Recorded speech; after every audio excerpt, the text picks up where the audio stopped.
नमस्कार मित्रों, क्या आप जानते हैं कि हमारे जीवन की जितनी समस्याएं हैं, उनमें से 90% समस्याएं मन की ऊर्जा का दुरुपयोग की वजह से हैं। इसीलिए अगर हम इस मन की ऊर्जा को समझ लें, तो हम अपने जीवन को काफी आसान और एक कामयाब जीवन बना सकते हैं।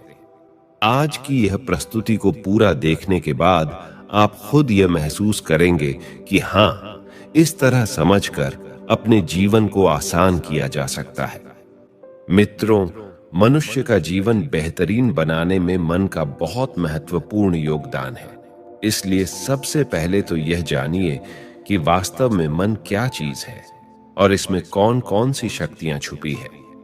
मन यानी कि हमारा माइंड, कंप्यूटर की भाषा में कहा जाए तो यह एक सॉफ्टवेयर है, और मगज यानी कि हमारा ब्रेन, कंप्यूटर की भाषा में बात करें तो यह एक हार्डवेयर है। मगज एक भौतिक चीज ही जैसा है, जिसे हम देख सकते हैं, छू सकते हैं, काट सकते हैं, रिपेयर कर सकते हैं और नाप सकते हैं। लेकिन मन एक ऊर्जा है, बिजली जैसी ऊर्जा है, जिसे हम देख नहीं सकते बल्कि महसूस कर सकते हैं। हमारे जीवन को बेहतर बनाने के लिए यह अति आवश्यक है कि हम पहले यह समझें कि हमारा मन काम कैसे करता है और कैसे हम मन की शक्ति को समझकर अपने जीवन को बेहतर बना सकते हैं। क्योंकि कई बार मन की शक्ति का दुरुपयोग के कारण मनुष्य के जीवन में कठिनाई भी आ सकती है। जैसे उदाहरण के तौर पर बिजली का गलत उपयोग किया जाए तो शॉर्ट सर्किट, विस्फोट जैसी घटनाएं हो सकती हैं। ठीक उसी तरह मन की ऊर्जा का दुरुपयोग होने के कारण जीवन में कई समस्याएं आ सकती हैं। मित्रों, आपसे अनुरोध है कि मन की शक्ति के बारे में संपूर्ण जानकारी लेने के बाद ही इसे अपनी जिंदगी में इस्तेमाल करें। मन का विभाजन हम वास्तविक भौतिक आधार पर नहीं कर सकते, बल्कि यह तो एक मनोवैज्ञानिक की अवधारणा पर आधारित है या फिर मन की अवस्थाएं हैं। मनोविज्ञान में मनुष्य के मन को अलग अलग भागों में बांटा गया है, जिसमें मुख्य रूप से दो भाग हैं। चेतन मन मतलब कॉन्शियस माइंड और अवचेतन मन मतलब सब कॉन्शियस माइंड। मनोविज्ञान की इस अवधारणा को समझकर ही हम अपने जीवन में एक बड़ा परिवर्तन ला सकते हैं। चेतन मन यानी कि कॉन्शियस माइंड हमारी चेतना या सक्रिय एक्टिव अवस्था है। इसमें हम सोच, विचार और तर्क के आधार पर निर्णय लेते हैं या कोई कार्य करते हैं। अवचेतन मन यानी कि सब कॉन्शियस माइंड तर्क एवं सोच विचार के निर्णय नहीं लेता, बल्कि यह हमारे पिछले अनुभवों एवं धारणाओं के आधार पर स्वचालित तरीके से कार्य करता है। चेतन मन हमारी जागृत अवस्था में ही काम करता है, लेकिन अवचेतन मन जब हम सो जाते हैं उसके बाद भी काम करता रहता है। यानी कि अवचेतन मन 24 घंटे काम करता है। हम अपने लाइफ में जो भी करते हैं वो सब अवचेतन मन की वजह से ही करते हैं, और अपने अवचेतन मन का इस्तेमाल करके हम जो कुछ भी सीखते हैं वही हम जिंदगी भर करते रहते हैं। उदाहरण के तौर पर जब भी कोई व्यक्ति पहली बार साइकिल चलाना सीख रहा होता है तो उसे साइकिल को ध्यानपूर्वक नियंत्रित करना पड़ता है। शुरुआत में वह संतुलन नहीं बना पाता और थोड़ा डरा सा भी रहता है, लेकिन जब कुछ दिनों बाद वह साइकिल चलाना सीख जाता है तो तब उसे साइकिल को नियंत्रित करने के बारे में सोचने की आवश्यकता नहीं होती।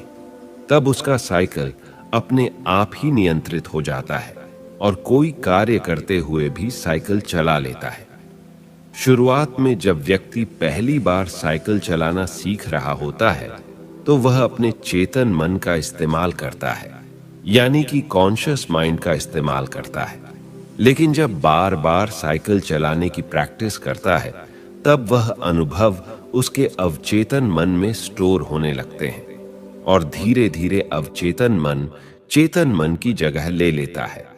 हमारा अवचेतन मन यानी कि सब कॉन्शियस माइंड एक ऑटो पायलट सिस्टम की तरह है, जो अपने आप स्वचालित तरीके से कार्य करता है। सभी स्वचालित कार्य जैसे सांस लेना, दिल धड़कना, यह सब कार्य अवचेतन मन के द्वारा ही किए जाते हैं। हमारी आदतें एवं रोज रोज के सभी कार्यों में अवचेतन मन का महत्वपूर्ण योगदान होता है। तो चलिए अब हम चेतन और अवचेतन मन के कार्यों के बारे में जानते हैं। सेंसेशन पर नियंत्रण यानी हमारी आंखें, नाक, कान, जीभ, त्वचा, ये सारी इंद्रियों पर नियंत्रण हमारा चेतन मन ही करता है। मूवमेंट यानी हम चेतन मन को ऑर्डर दे सकते हैं कि मुझे अपने शरीर को इधर उधर हिलाना है। थॉट्स यानी विचार करना, यह चेतन मन का कार्य है। जब हम सुबह उठते हैं तभी से हमारे मन में विचार शुरू हो जाते हैं, और जब सो जाते हैं तो विचार बंद हो जाते हैं, क्योंकि चेतन मन नींद में काम नहीं करता।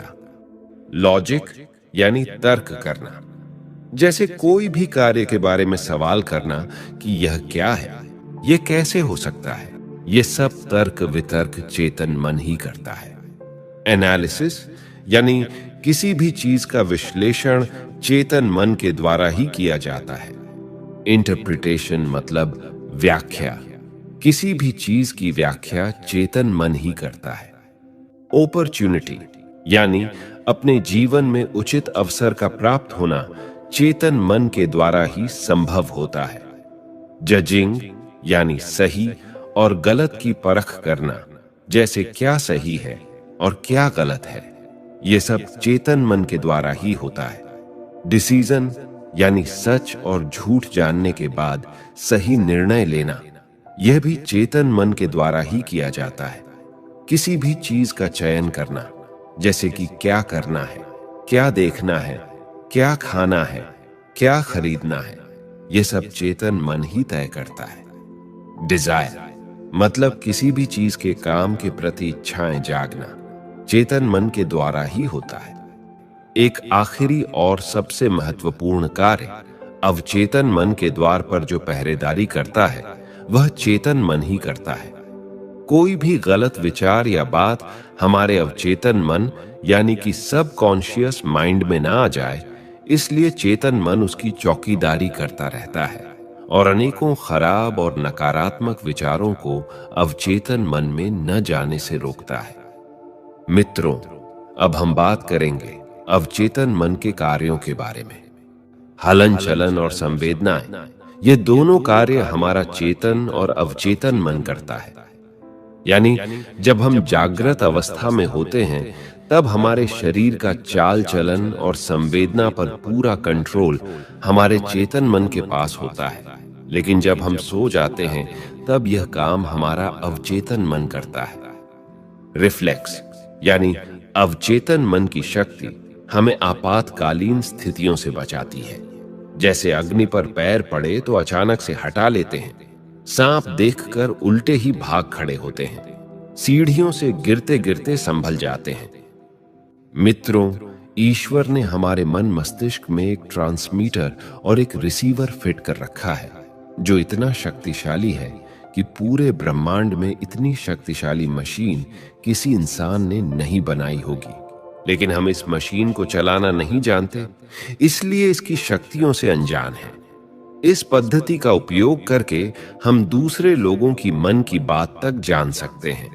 इस पद्धति को सीखने की पूरा प्रोसेस आगे के चरण में अलग से बताया गया है। मेमोरी पावर मतलब याद शक्ति। याद शक्ति के 3 स्टेप होते हैं: रजिस्टर, रीस्टोरेज और रिकॉलिंग। रजिस्टर और रिकॉलिंग चेतन मन का विषय वस्तु है, जबकि स्टोरेज अवचेतन मन से जुड़ा होता है। यदि स्टोरेज सही से हुआ हो तो रिकॉलिंग आसान हो जाता है। अगला काम जो अवचेतन मन करता है वो अंतरात्मा की आवाज बनकर हमें सचेत करता है। जैसे जब भी हम कोई गलत कार्य करते हैं तो अंदर से आवाज आती है कि यह काम गलत है। यानी भगवान ने इंसान को गलत कार्य से रोकने के लिए उसके भीतर एक रडार सेट कर रखा है, जो अवचेतन मन के द्वारा नियंत्रण में आता है। त्रिकाल ज्ञान यानी हमारे अवचेतन मन से भूत, भविष्य और वर्तमान कुछ भी नहीं छिपा है। यह त्रिकालदर्शी है। यह भविष्य की घटनाओं को भांप लेता है और कभी कभार हमें चौकन्ना भी कर देता है। इसी ज्ञान के कारण प्राचीन ऋषि मुनि भूत भविष्य और वर्तमान सब देख लिया करते थे। संजय ने महाभारत की भविष्यवाणी इसी के आधार पर की और इसी के आधार पर नास्त्रेदमस इतना प्रसिद्ध हुआ।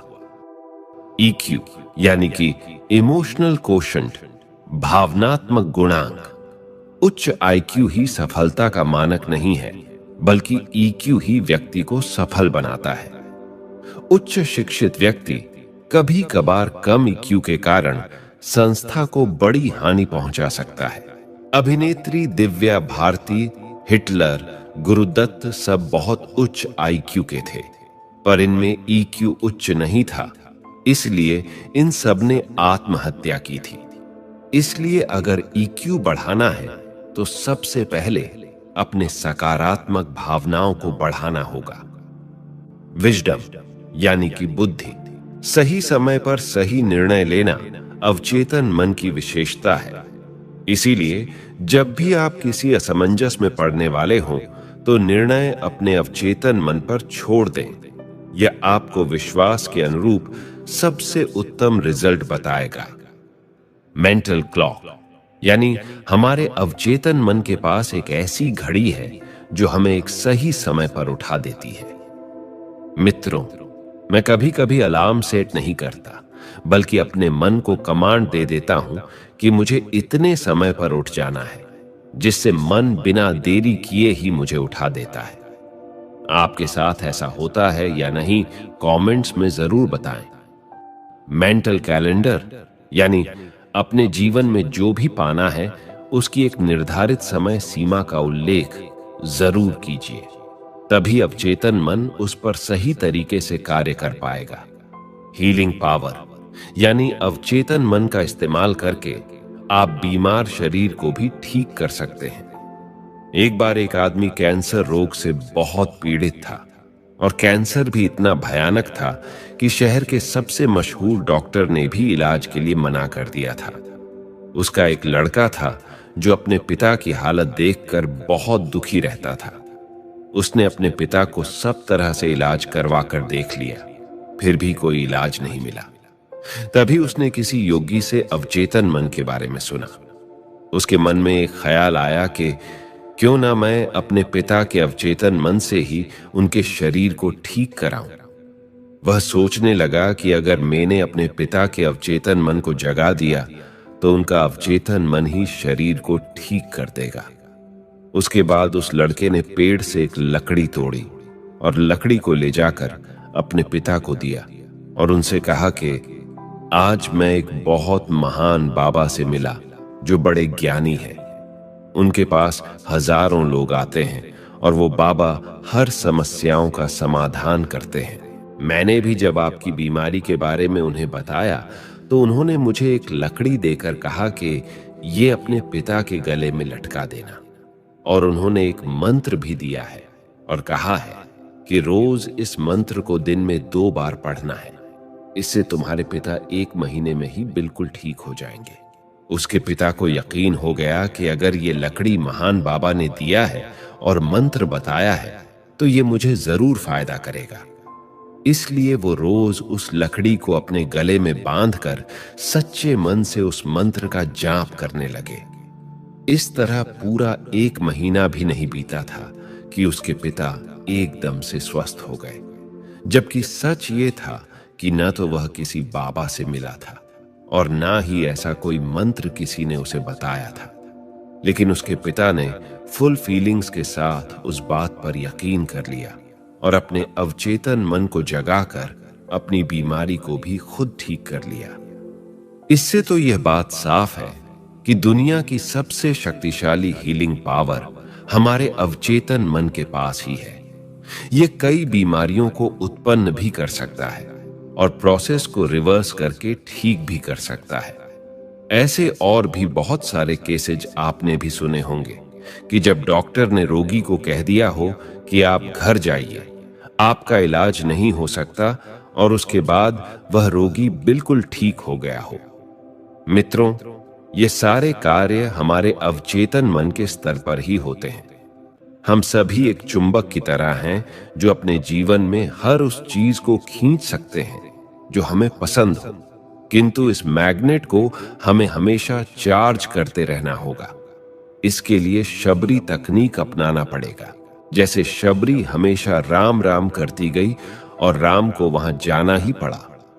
आपको जो चाहिए बस उसी के बारे में सोचें।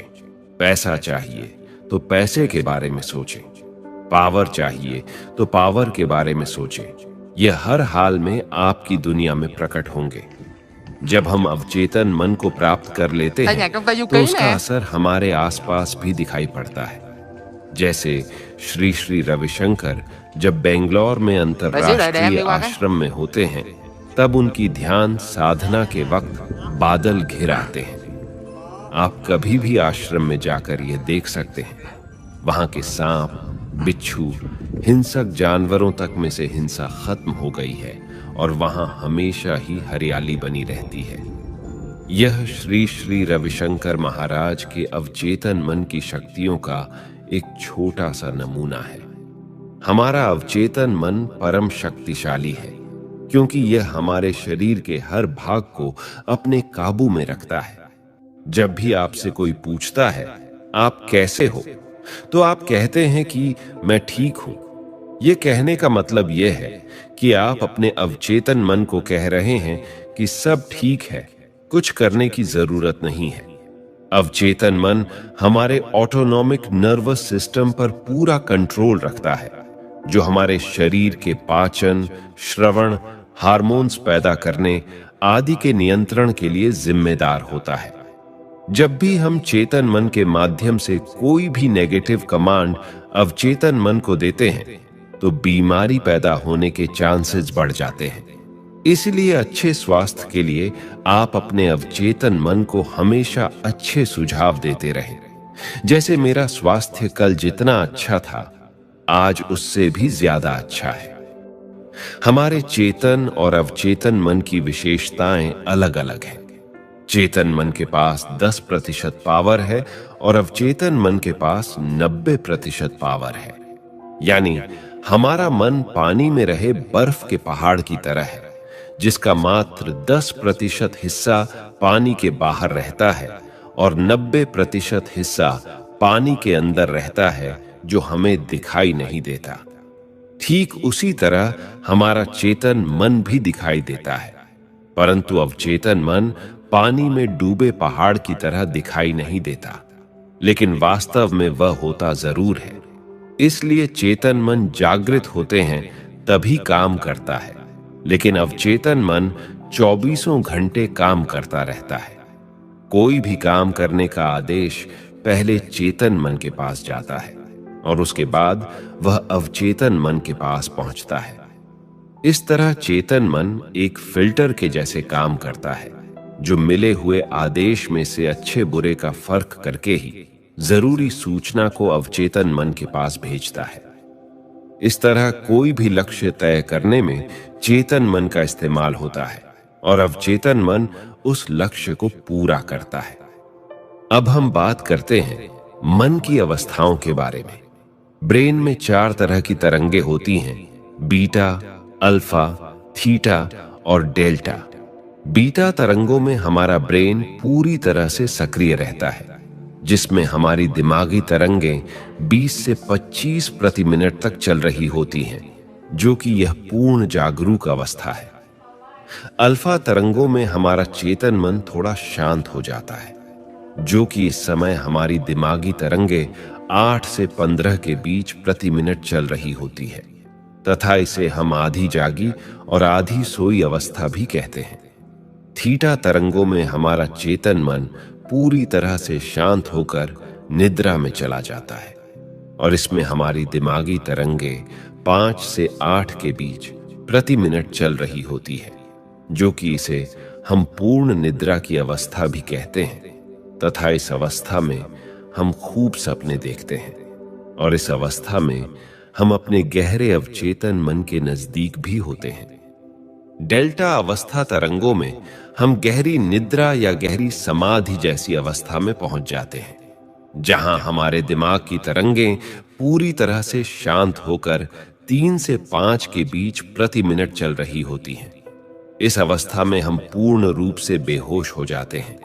यह गहरी निद्रा अवस्था 8 घंटे की नींद में मुश्किल से 2 घंटे के आसपास ही मिलती है और इसमें सपने और अवचेतन मन बिल्कुल शांत हो जाते हैं। इसीलिए अवचेतन मन को सुझाव देने के लिए गहरी अल्फा स्थिति ही अपने आप में पर्याप्त है, क्योंकि दिन में जब हम जाग रहे होते हैं तब हमारा चेतन मन कार्यरत होता है और जब हम रात को सो जाते हैं तब हमारा अवचेतन मन कार्यरत होता है। अब ऐसी परिस्थिति में जब हमें कोई भी बात हमारे अवचेतन मन को पहुंचानी हो तो हमें ऐसी अवस्था में जाना पड़ेगा जिस अवस्था में हमारे दोनों मन कार्यरत हों, जो कि वो है अल्फा अवस्था। इसलिए आप दिन में एक बार अवश्य ही अल्फा अवस्था में बैठकर अपने अवचेतन मन को अच्छे सुझाव देते रहिए और कंसिस्टेंसी बनाकर रखिए। कुछ ही दिनों में आप देखेंगे कि वो बात या चीज आपकी आदत में शुमार हो गई है और अब आपको उतनी मेहनत नहीं करनी पड़ रही जितनी शुरू में करनी पड़ रही थी, क्योंकि आपने अब अवचेतन मन पर उस काम की छाप छोड़ दिया है और वह काम आपको बहुत जल्द पूरा होने वाला है। मित्रों, मुझे उम्मीद है आपको यह प्रस्तुति पसंद आया होगा। आपको प्रस्तुति कैसे लगी कमेंट्स में जरूर बताइएगा और अगर आप हमारे सब्सक्राइब अवश्य कीजिएगा। धन्यवाद। दोस्तों, अगर ये वीडियो आपको अच्छा लगा होगा तो प्लीज़ लाइक और सब्सक्राइब ज़रूर कीजिएगा और कमेंट बॉक्स में नमो बुद्धाय लिखना मत भूलिएगा।